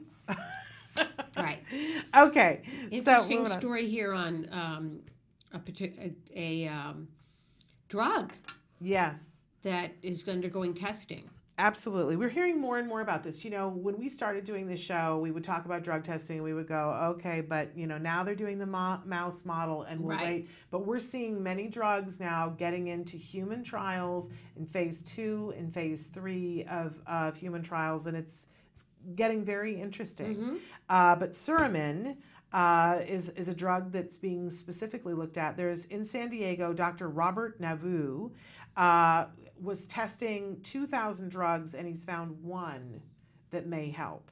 and that's Suramin. And he suspected the cause of autism might be metabolic dysfunction, which I've heard before. Absolutely, absolutely. We've been looking at how it affects the immune system and how it affects the metabolics. So he is a professor of genetics and the co-director of the Mitochondrial and Metabolic Disease Center at UC San Diego. So he has now tested Suramin on a clinical trial of 10 boys. Yeah, 5 that got the drug, and 5 that did not. And he's saying that it's pretty interesting. Pretty interesting thing. Yeah. Children begin to talk sometimes for the first time in sentences in their life after taking this drug. That's pretty incredible. So some children had learned to tie their shoes for the first time, and other children had learned to zip up a jacket. These fine motor skills were motor memory that had been retained. So in any case, we're going to be there. Said next there will be several phase 2 trials to determine safety and efficacy. He suspects it will be 3 to 5 years before phase 3 trials begin. How does it take so long, 3 to 5 years? Well, I appreciate that they're checking for safety and seeing long-term effects. I do. I appreciate that because we don't want to rush drugs and find out later on. I mean, that's what happened with all kinds of drugs, thalidomide, things like that. But it is interesting that when there's a whole lot of money, drugs get through a lot faster. So I don't know what that's about. You know what? Let's end on this good story. Okay, this is good. So, but I want to talk a little bit. You sent me yesterday a change.org petition, yes, about a young boy, Noah Britton. This is a picture of him. Doesn't he? He reminds me of Wyatt. He does, me too. Right? Yeah. And look at the joy on that boy's face. Out on the football field. Right. And he's playing for his high school football team. He's been playing for the last 2 years, and he loves it. But the school is telling him, and more importantly, they have petitioned the North Carolina High School Athletic Association, and they are saying that he cannot play next year. Right. The circumstances are that Noah is he's a senior because he has been in high school for 4 years, but he's on the autism spectrum. So he's going to be sticking around for another 3 years, because that's what the law provides for kids that need a little bit more work. 3 more years to do high school in before they get kicked out into the regular system. Well, Noah's a bit of a trailblazer because I don't think that this issue has come up before with autism, but there is a rule that the North Carolina High School Athletic Association has that says you only get 8 semesters to play football. And that those semesters, you're on a clock. It starts the first semester of your freshman year, and you have those 8 semesters to play football. And when those 8 semesters are over, you're done. High school football is over for you. And I called them yesterday, the North Carolina High School Athletic Association, and I spoke to James Alverson. He's the Assistant Commissioner of Media Relations and Special Events. And we had a very frank discussion because I said, I'm calling, we're going to cover this story. It says in the petition that he can't play on a technicality. I just want to understand what the technicality is. And he said, it's not a technicality, it's a rule. And we follow the rules. The rules are freshman, 8 semesters, you're done, and then you have to transition. He didn't play as a freshman. Doesn't matter. Correct? He did not play as a freshman or as a sophomore. And James said to me, it's kind of a shame because he sort of missed out. He could have played, but he missed out. And I said, but what if he couldn't play those 2 years because he wasn't ready? Because with autism, sometimes you're not ready till you're ready. And he said, yeah, no, but the rule is the rule, and I just have to follow the rule. I have to implement the rule. They did appeal. And he said, we've had people petition before, not because of autism, because of other things. I said, what would have happened if he'd had a broken leg in his freshman year? He said, yeah, no, we've had that come up before. You still don't get an extra semester because you weren't medically ready. And I said to him, but it's important to know why. Why do we have this rule?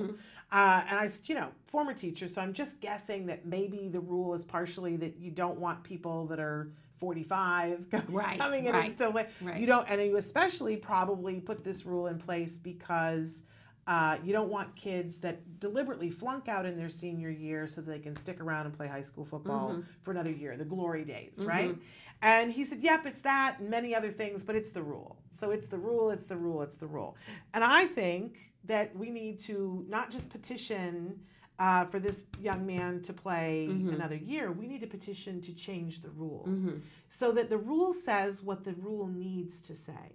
Because if you are in good academic standing, and maybe we need to put in a consideration of an age, that we don't want people that are 25 playing, I don't know. But if you're in good academic standing and you're still a high school student, I said to him, I said, look, this is kind of amazing. Here's this young man. How many kids with autism have you had be successful on the football team? Yeah. Why are we taking it away from him? Right.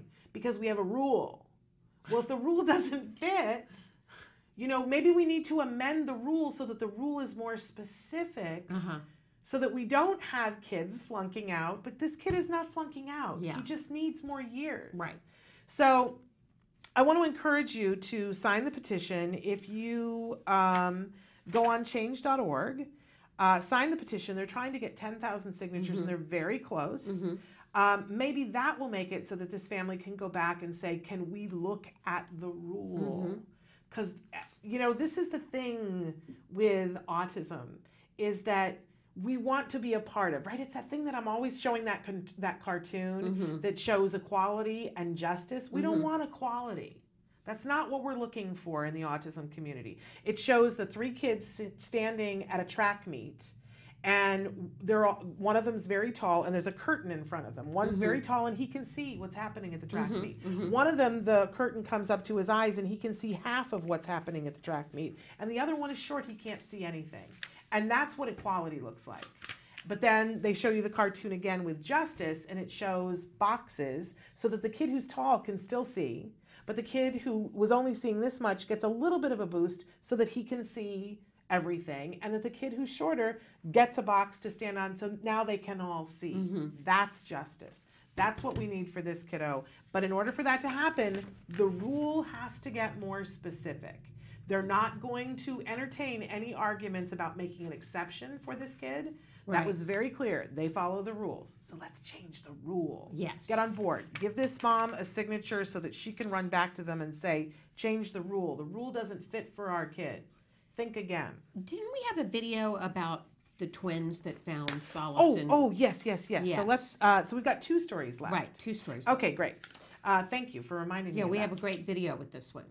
I don't think we're going to show the video. I think we're going to just tell people where to go. Well, we don't want to take somebody else's video, but we're going Okay. to tell them where they can go to watch the video. Is that right, Samantha? We're not showing the video, right?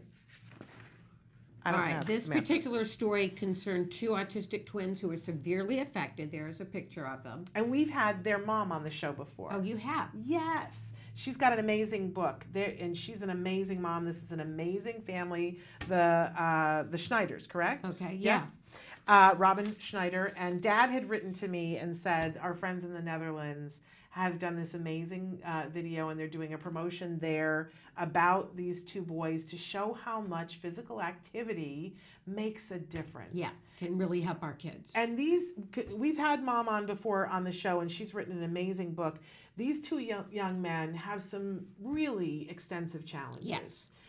These are not the kids that are, you know, in the category, I hate the term, high functioning, right? Right. These are kids who have some significant, they're nonverbal, Right. They have some significant issues, and this has not been easy for this family. But first, one of the sons started to run. And then the other one did. And they just ran in the Boston Marathon. Right. They're really oh, accomplished runners. My gosh. And now the whole family runs together. Right. It's such an inspirational story. So are we able to show them what the link is to go to look at the video?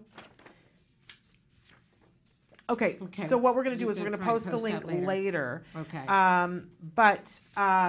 I just think how wonderful that a story of 2 boys here in the United States, that the parents found something that really works. Right. And that, you know, I have a friend who always says, run your yayas out. Yeah. Right? To see these boys run, and you've got to watch the video because the concentration with which and how closely they are able to run and train and to see that level of concentration on something so specific, it's amazing. Yeah, I think it is it's amazing. got to be inspirational to families who have you know, kids with challenges of any amount, that a certain amount of exercise can help to focus and can help to quiet all the sensory things. It's like a form of meditation that's really, really good for you. So we absolutely love this family. And you can definitely check out the interview that we did with Mom before. Definitely buy her book. What was her book about? It's about the boys and running, and how first one boy started running, and then the second boy started running, and then Mom and Dad got involved too and started running, and that this is what they do as a family. Yeah. This is what has brought them and bound them all together and helped them to be able to communicate with their kids, help them to be able to do everything.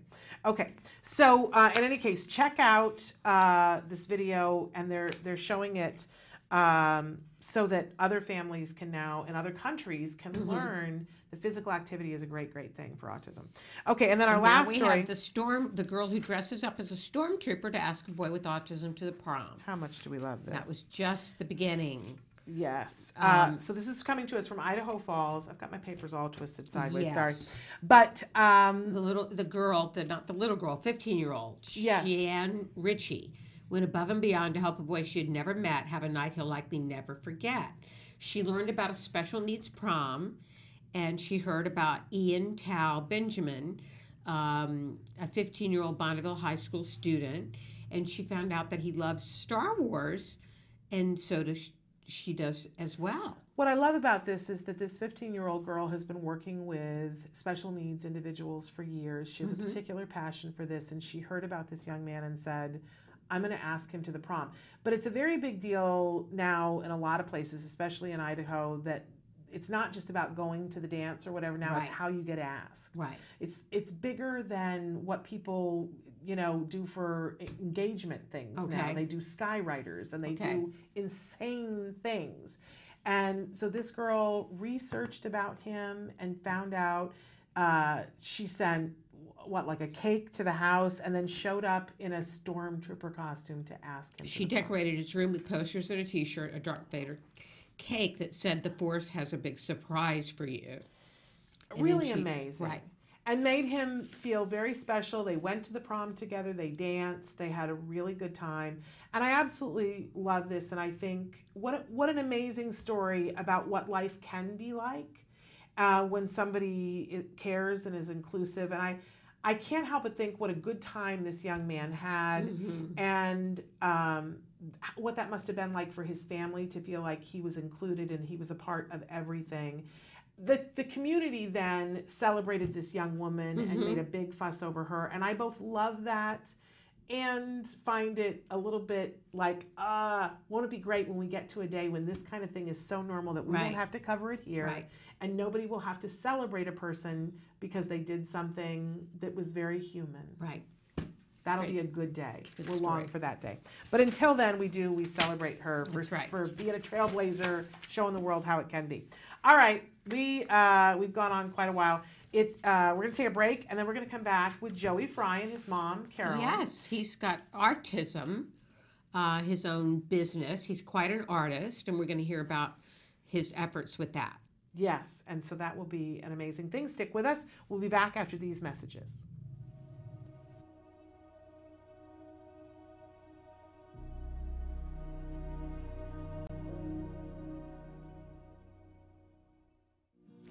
If you're watching Autism Live, chances are you care about the life of someone, or perhaps many people, living with autism.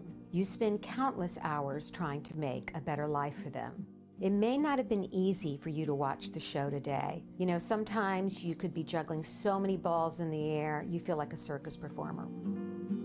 I remember recently saying to a friend that as the mother of a son with autism, plus all the other challenges in my life, I feel like I'm carrying a tray full of glasses of water, and that if one of them topples over, the whole thing is going to go crashing down. This empowerment moment is all about you. Now, I'm not a doctor or a therapist, but over the last 9 years in my autism journey, I've learned some things that have helped me shift from being a victim to having hope. See, I've been in that place, down on the kitchen floor, on my knees, praying for answers of what happened to my child. I've been in that place, covered with blood and tears, after one of Wyatt's giant tantrums, where I said, "Where has my fairy tale life gone?" I have a feeling you're a member of that kitchen floor club too.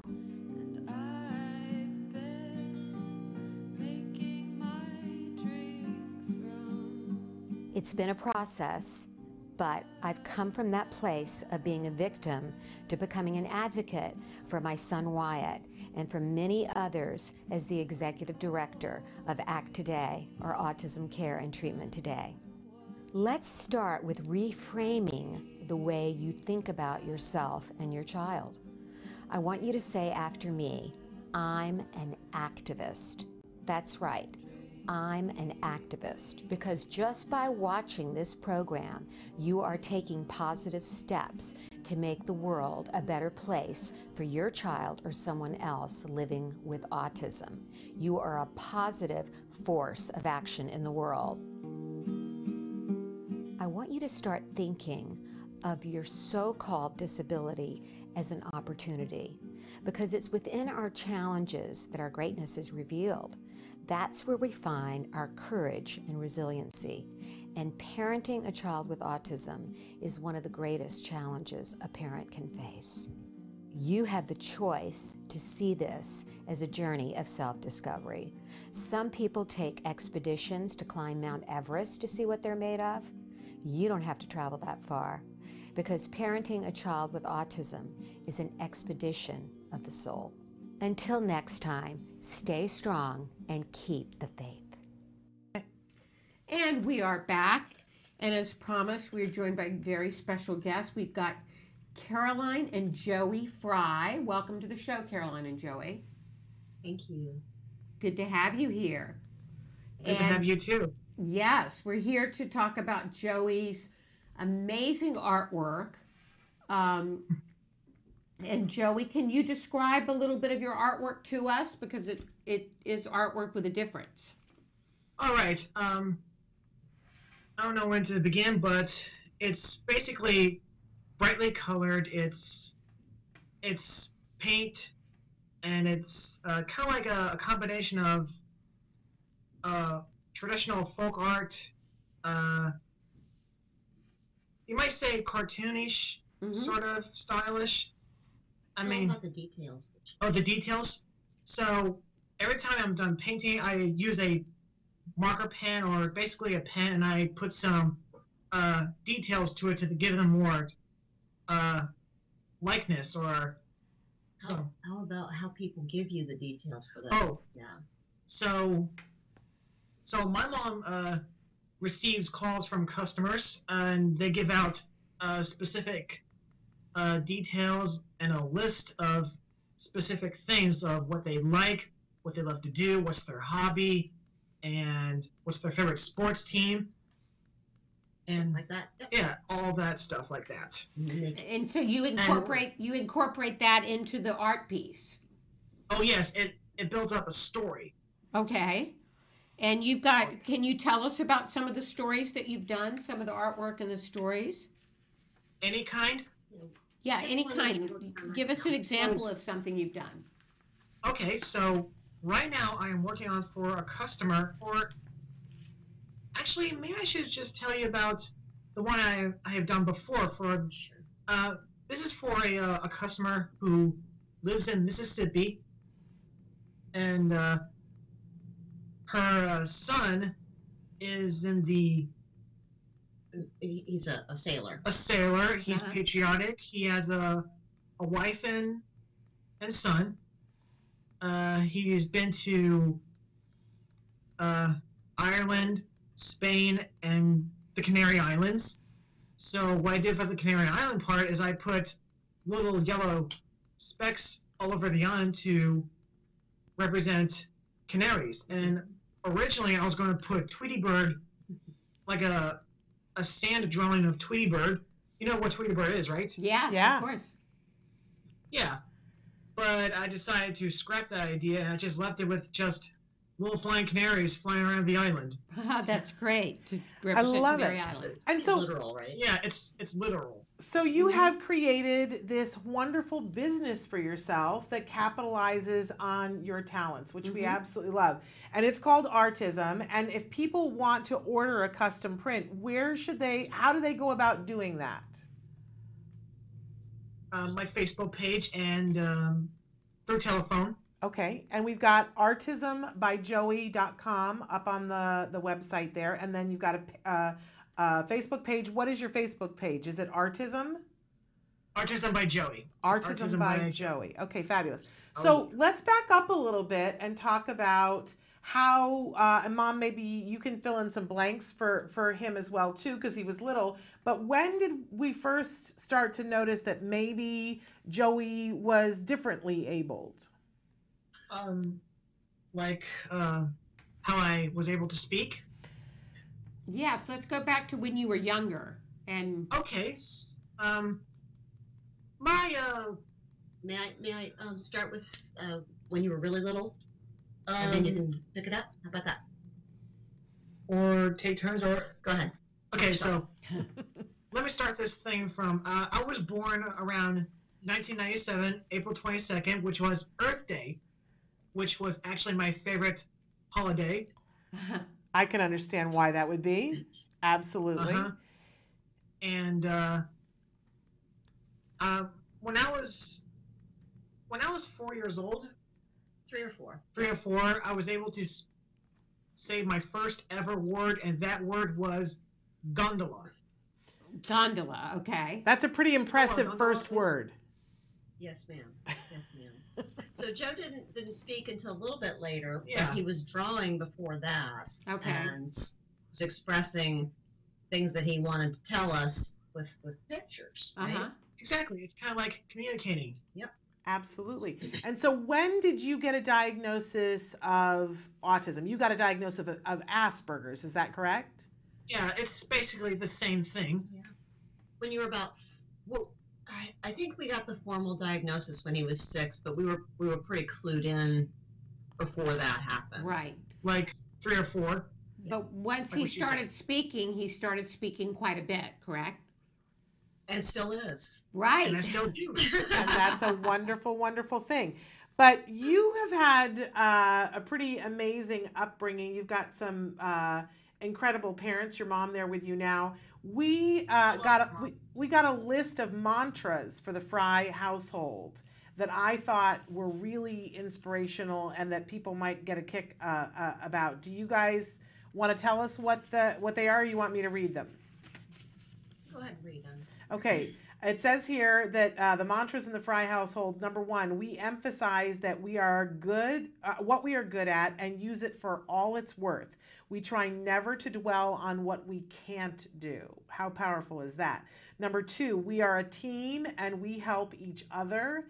And number 3, we work hard. I want to get this framed and put it on the refrigerator, like across the refrigerator, so you have to move it out of the way to open the refrigerator. Because I think this is a recipe for success, Mom. Yes, it sure is. Who came up with these? Oh, it's just been the way it's, just the way we've done things here. I mean, it's, if you start looking at the things that you can't do, then you really can't do them. Right.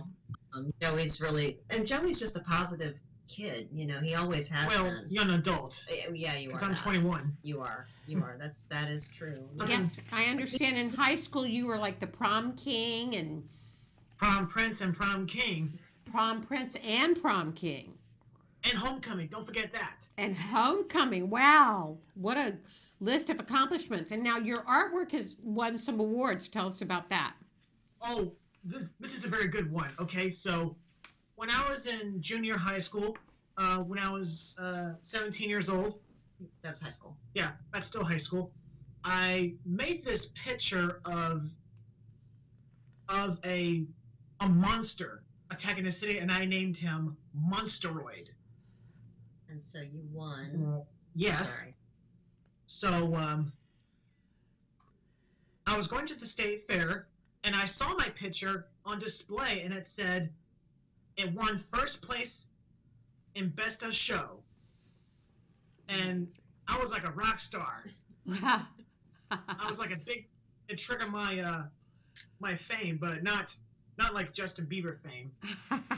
But someday, I want to say too, not only, do you have your immediate family, but your Aunt Sissy has written in, and she said she wants everybody to know how very proud that they are of you, Joey, and that you've come so far, and that the sky is the limit for you, and I believe that. So I wanted to make sure that you got your message from Aunt Sissy. I'm amazed at all the things that you've been able to do, and now you're a college student. Talk to us a little bit about what you're studying in college. I'm saying college okay, so it's basically just art, fine arts, and right now I'm taking art history 2. I'm done with art history 1, and art history was a huge headache. It was a headache. It was hard. I bet it's hard to you too. Oh, I'm sure. Art history is not easy. No. A lot to learn. Absolutely. And memorize. I mean, I like the style of the arts from history. I like prehistoric art because I love prehistory. And so, is that your favorite period, or do you have some favorites from other times as well? I love the Mesozoic era, and you know what it is? Yeah. It's the age of the dinosaurs. Right. 'Cause I love dinosaurs. Right. Okay. And so, but there's art from back then? Well, not really, but except for footprints that they left behind, so you might call that art. Okay. That's pretty impressive. Well, and we just want to do a shout out to your mom too, because there's a transition that gets made when between the time that you're 18 and 26, and we see your mom working really hard to let you be independent and stand on your own, and that's a pretty incredible thing, right? Joey has a really, really phenomenal support system. I mean, his dad is, we're calling him now the director of operations and logistics. He's the dude who gets him to the places that he needs to go. Love it. His grandparents, sister, brother, sister-in-law. I mean, we've got a lot of people helping us, so it's definitely a team effort, to be sure. That's great. Yeah. And speaking of 18 to 26, I was kind of figuring, or maybe wanted to be independent like much earlier, because I'm a little desperate. You're desperate to be independent, and that's a good thing. Yeah. That's a really good thing. It is a good thing. But I don't know the stuff that you do. What I do? I mean, you cook your own meals. Yes, I cook my meal. I actually cook my own ramen noodles. Okay. And I make souffle. You make souffle? Where'd you learn that? Where I learned that? Well, since I was, not too long ago, I was diagnosed with type 1 diabetes, and I need to try something healthy. So Dad introduced me quiche or souffle, wherever. And I learned some basic ingredients: eggs, cheese, onion powder, garlic powder, salt and pepper. Stir them up, and you don't have to put the timer in. You just have to put it in while the oven is hot, and check them every once in a while until it's done. Maybe we need to write a cookbook next time. That would be cool. A cookbook with your own art illustrations. That would be very cool. That would be very cool. Yeah, but I already got my cookbook in my head right now. Okay, good. We need to download that. Well, I think you guys are doing an amazing job, and because now at 21, you are an entrepreneur and you have started your own business, and that's amazing. And again, this business is Autism, and if people want to write to you, we've got the website there on the screen. For just a very small fee, they can get a piece of custom artwork that's done, commissioned for somebody else. They write to you and tell you details about the person, and you create a piece of art that is specifically just for them. It's and you also do greeting cards, is that correct? Oh yeah, I did greeting cards before. Want to see some greeting cards? Yes, we do. Okay, we love greeting cards. One right there. I only got one, so Can you see? Beautiful. Yeah, love it. What does that one mean? This is for a lady who loves book and wine, and she likes to travel. Does she? Yeah. She likes to, so I put this. These are cartoon characters based on her detail. Books and wine. Books and wine. Okay. I absolutely And love I made it. them. And I made them into explorers. And what they're doing right now is that they're exploring in an ancient tomb in Egypt. Okay. I Well, love it. love the personalization on all of these. And so, what is your dream, Joey? What is it that you want to be able to do? Oh, I got several of them. It's pretty big, so you guys ready? I'm ready. All right. Hold on to your butts. Okay. All right. Well, sorry about that. That's all right. Okay. Okay, so I want to continue on with my business. Mm-hmm. Continue on working with my business. Get a certificate once I'm done with Jemena. And possibly I would like to go to Burbank and make cartoon characters. Okay. Yeah. Like for and Disney. work in the film business. Yeah, like for Disney or Warner Brothers or Pixar or. Uh-huh. I mean, yeah. Lots of dreams. I mean, because I love cartoons. I want to see my art in motion. Mm-hmm. Animation. Basically 2 animation, like 3D and 2D, or cell, whatever you like to call it. Mm-hmm. Have you been able to do any animation, Joey? I did occasionally. I started to attempting to use a little app thing on my phone, which is called stop motion, and I did the first time, and it turned out really well. I haven't used it recently right now. I think we need to set up a meeting between you and Danny Bowman. Yeah, she's a animator. Danny Bowman is an animator who just graduated from college. She went to college full ride. She's an animator, and she teaches animation. She's on the spectrum too, and I'll bet she would love to talk to you. Maybe we can arrange. Yeah. Maybe we can arrange a phone call between the two of you. All right. And if you come out to Burbank, if that ever, if you get that together, let us know, because we're very close to Burbank. Yes, we are. Really? What's it like there? What's it like in Burbank? I love Burbank. Burbank is one of my favorite places, honestly. There are lots of flowers grow in Burbank. Yes, and it tends to be warm all the time. And you know, it looks just like every other place in Los Angeles. There's palm trees and blooming flowers, but every so often, there'll be store, grocery store, and then Disney Studios. And so that's a very fun thing. So my mom loves Disney because. And does it have any crime? Well, I mean, like every bit. other place, but it's a pretty nice place. Burbank is pretty good. cool. Because, all right, and my mom has been to California before, pretty recently, but not in Burbank, but in the northern part of California. I was actually there last week. And she said it was cold. Yeah, well, it can be. It can be. Yeah. We have a cold snap always in May, but the rest of the time it's warm as can be. So you'll have to come and see it for yourself, Joey. All right. And right now, outside is kind of wet. It's wet here, too. It's raining here. Right. But I think that you're remarkable, Joey. I think you've got some amazing things going on and some amazing things that are going to happen for you in the future. And I think that part of it is because you are so talented, but that you have a great group of people behind you. Yes, you do. Who You have are a great support supporting system. you and helping you get this all happening. Thank you very much. Thank you very much. We've loved having you on the show today, and we wish you the best of luck with your autism. All right. All right. Take All right, care, you Joey. guys. Thank you, Caroline. Thank you. See ya. Bye-bye. Bye. Bye-bye. So fun. Have a nice. So fun and so amazing, and I love that. There were times that Mom was going to say something, and he was just like, "Nope, I got control." this." And That's right. I live in that neighborhood, and I think you do sometimes too, where it's like we don't get to talk anymore, Right?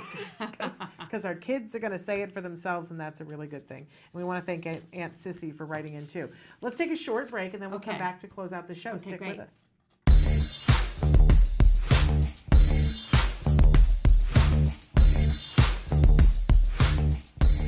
to parent, one of the most frightening things there is when your child wanders away or elopes.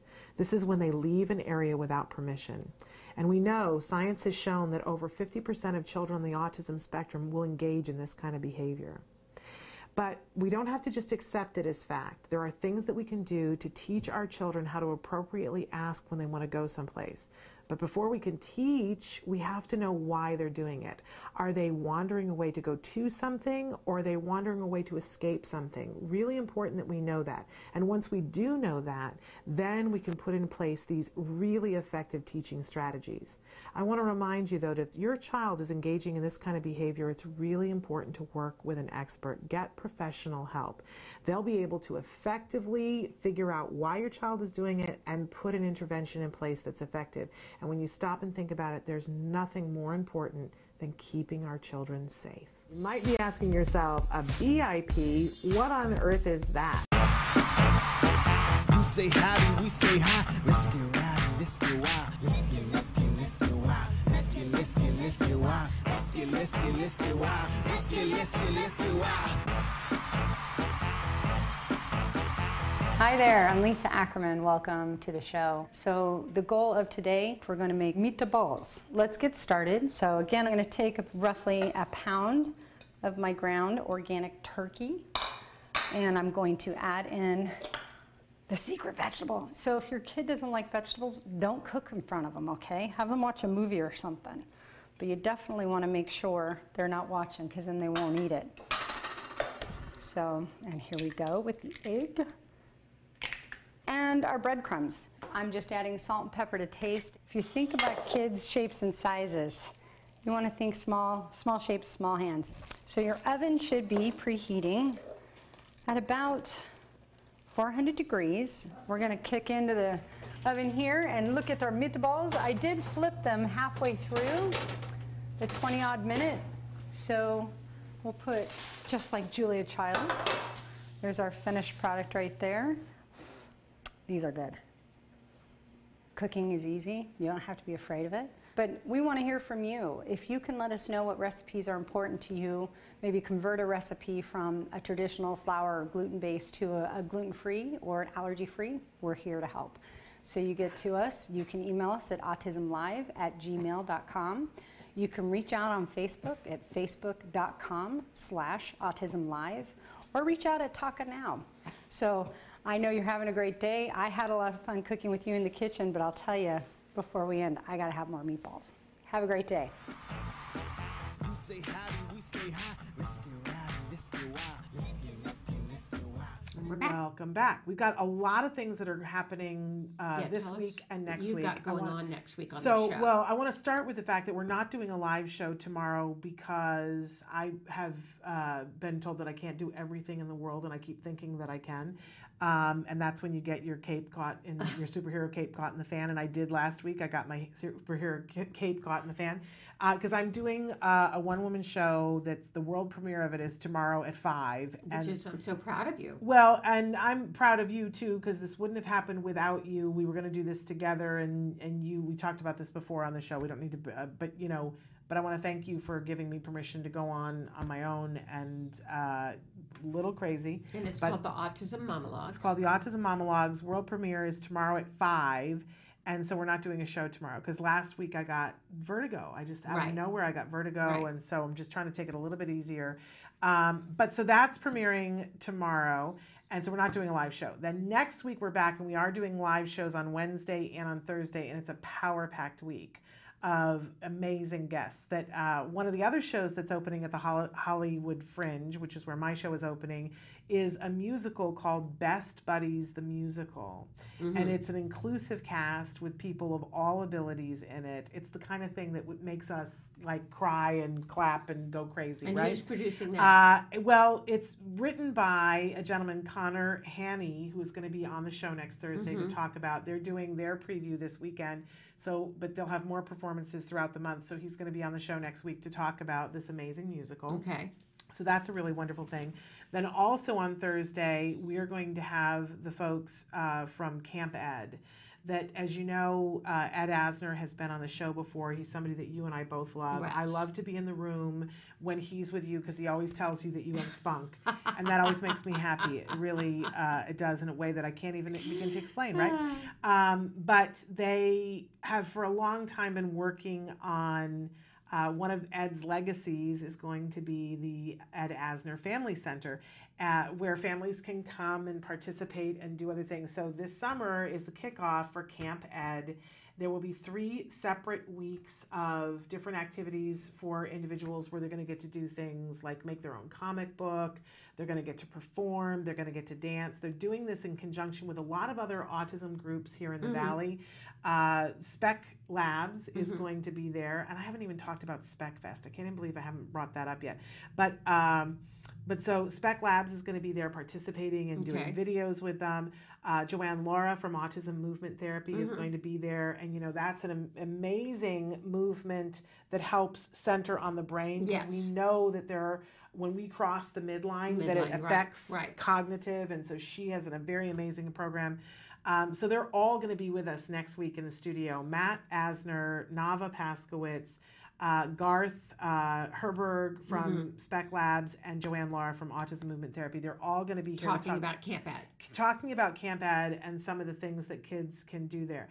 And I know that sometimes it feels like a tease to you guys that it's like, oh, well, that's happening in Los Angeles. It's not happening in your neck of the woods. But you should never think of it that way because it's starting here in Los Angeles. But if you want a Camp Ed where you are next summer, I can tell you that all that needs to happen for that is that somebody needs to get motivated, and maybe that's you. Maybe you're the person that needs to make that happen, and you can make that happen for next summer. I'm telling you, they will work with you to make that happen. Okay. So that's definitely going to be happening. Plus, you and I are going to be here for Let's Talk Autism, and we're told that we have Dr. Graham Pichet next week. Okay. Keeping our fingers crossed, and hopefully that we will. But it's a very big week, and this weekend, on top of all of that, so we're not doing a show tomorrow, but on Sunday, we will be live for at least part of the time from the sensory-friendly production that's being done by the Miracle Project. We had Coach E talking about this amazing performance that they're doing. And it's about love. It's about love. And I've heard from insiders who have seen some of the previews that it's like big time theater get chills to see these young people talking about how much they want to date, how much they want to experience love. So I'm very excited that we're going to be at the Sensory Friendly. That starts at 1 o'clock on Sunday. But so figure we'll be there and hopefully be doing some interviews in the half hour before. Take a look at our Facebook page. We were at Spec Fest, I want to say a week ago, which is the big gala that they do. And our plan was to do a big live presentation, and some things, I was starting to get dizzy, things happened, but we did do a live presentation of the band playing. And we didn't show you the videos because we didn't want to cheat you out of, you need to go to speclabs.org and take a look at some of the videos. I know I called you about it and said, Nancy, they're doing something really amazing there. That what they are doing, the artistic freedom that they are putting in motion for those kids. You know how sometimes you have something that you're like, well, what I'd like to do is this, but I don't really know how to, and I don't really know what to do. And you wish that there was somebody in your life who was like, okay, well, step 1 is this. Now we've checked that off. Step 2 is this. This is what they're doing for these kiddos. We featured some of them on the show in the weeks before the performance. And I'll tell you, one of the young men that we had on the show who was so inspirational, they were both so inspirational, but here's this young man who said, well, what I really wanted to do was put out a CD. I think that I'm a rapper, and I want to do meditation videos, and I want to put out a CD. And I can tell you, I'm sure that there are a million people who are like, okay, honey, whatever. Spec Labs said, okay, let's do that. Let's do it. And it was wonderful.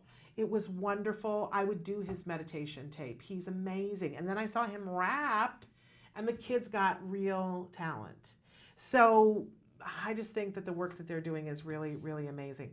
I think we need to give our kids more of these opportunities to speak and do. And then the other piece of it, to see that they have a community of friends together, that they are artists together.